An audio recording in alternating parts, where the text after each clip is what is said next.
I think it's so cool. Like, I think a lot of times online, when we hear people like who are in the kind of design space or like in this career, so much of what we end up like talking about is so singular. Like, it's so like hyper focused on this one little narrow lane of life, which is like design or career or tech.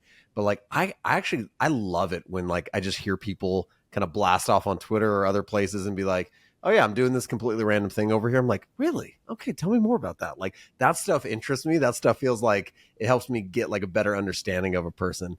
So I know that actually talking about that a little bit, I know you're a talented designer. I know you've been doing it for a long time, but I know you also list that like, and speak about how you've been an entrepreneur. Can you like tell me a little bit about that journey? And because I think a lot of times when people think entrepreneur, they're like freelance entrepreneur, that's it, you never come back. But like, you've done the really cool thing, which is go, this is what's right for my life right now, and I'm going to jump back over to full-time work. So tell me about like the transition, the process, your experience as an entrepreneur. Yeah, I think my life has kind of led me to accidentally end up in that situation a lot of times. If I can look back into when I was much younger, I was always just kind of that kid on the playground trying to like hustle other kids. I don't know if you remember Crazy Bones or anything. I was just like kid like trying to like trade three Crazy Bones for two, or trying to, what was that game where little pogs and stuff like that. I Pogs, was trying to yeah. like take other people's pogs and stuff. Like I was really into like commerce, like just like the idea of like it didn't come from a place where it was like I need more money or resources. It was more like a game to me. It was like, what would they trade for what I have? And that was just like endlessly fun. And it really, I think something really clicked when in 8th grade, I think our teacher had come up with this idea like, this 8th grade class is going to run a tuck shop. And so a tuck shop is just selling like candy and pop and stuff like that. And this 8th grade class, we ran a tuck shop in our school. So I think it was like once a month or every couple of weeks, we would have a day at lunchtime where all of the school's kids could come to our classroom and buy candy and pop from us, and we had to go like purchase it from Costco. We had to figure out like the pricing margins. I was like the CFO. And all of this was incredibly fun to us, and we ended up making something like $3,000 so we can all go on a class trip together. And that was when I think it really started to sink into me. I was like, this is fun. Like this is like really really fun. And when I was 20, I just graduated from design school. I graduated in a recession, so very much like the designers at this time, and couldn't get a job.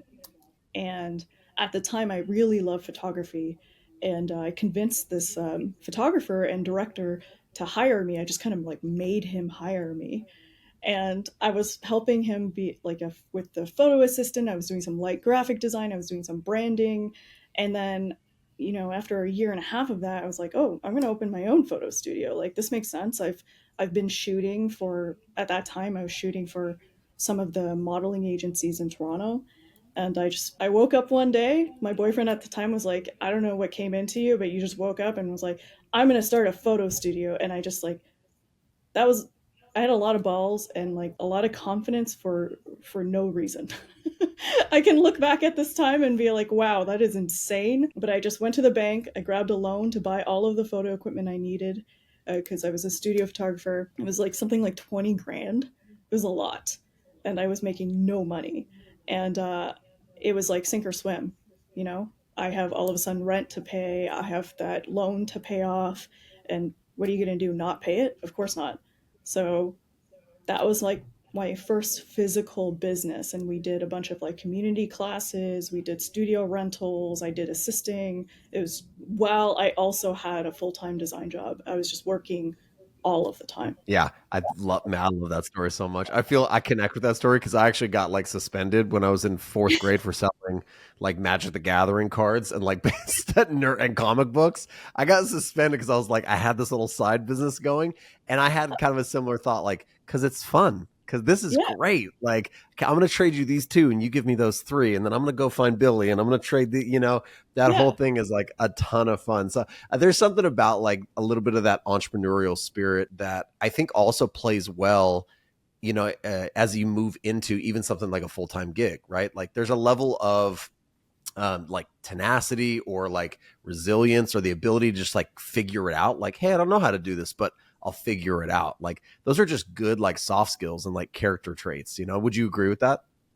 I would definitely agree with that. I think when I look back to all of the things that, people have said have been very positive about me in like a corporate workforce, it's always the things that are like that is also true of me as an entrepreneur. Like my ability to, get myself out of situations and figure it out without much guidance, and my ability to kind of like think outside. I don't love this phrase, think outside of the box, but I think people, when they continuously work in very similar environments, they start to pick up little behaviors and rules and structure, and that isn't real. Like that's all made up.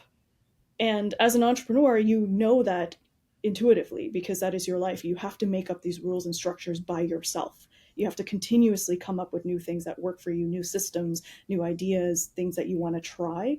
And I think in a workforce, that removes that layer for you, right? Because it's like, oh, at X company, we do this. And you're like, okay, I don't have to think about it.